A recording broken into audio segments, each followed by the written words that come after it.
ब्राह्मणोऽस्ति समासेवे बाहुराजयुक्तः पूर्वोदधश्रेष्ठयुक्तः मध्यागं पुरुषो अजायत चन्द्रमा मनसो जातः चक्षुः सूर्यो अजायत मुखादिवस्यागश्चक्राणां अजायत नाभ्या आसीदिन्दं शीर्ष्णो ब्रह्मोदर वामदेवभ्यो नमः।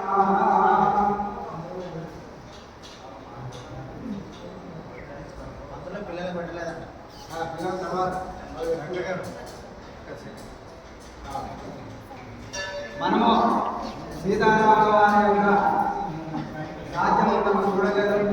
అదేవిధంగా ఆ రాజ్యం ఏ విధంగా ఉంటుందని మనం కథ ద్వారా చెప్తున్నాము, చరిత్ర ద్వారా విన్నాక మనం చూడలేదు.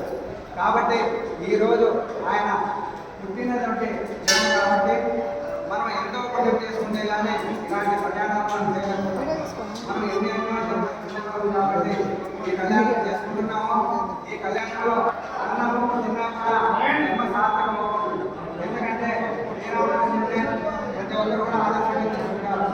రాముడు వంటి రాజు, సీతమ్మ వంటి అతివ్రత, హనుమంతుడు వంటి సంతులు జీవితంలో చరిత్రలో రారు ఒక పుట్టారని చెప్పేసి ఇది పెద్దల వాక్యంలో శాస్త్రవాక్యం.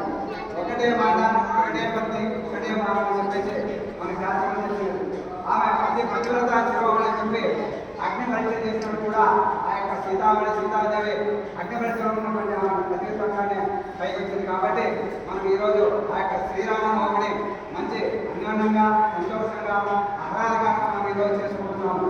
కాబట్టి మన జన్మ సార్థకం కావాలని ప్రతి ఒక్కరు కూడా సంతోషంగా ఆనందాలతో ఈర్ష ద్వేష స్వార్థం లేకుండా ఈ యొక్క కార్యక్రమాన్ని దిగ్విజయంగా చేసుకోవాలని చెప్పేసి మనసా వాచ కర్మణ ఆ యొక్క శ్రీరామచంద్రుని మనం మనసా వాచ కర్మణ వేరుకుంటున్నాం. ఒక్కసారి అందరూ కూడా జై శ్రీరామ చెప్పండి.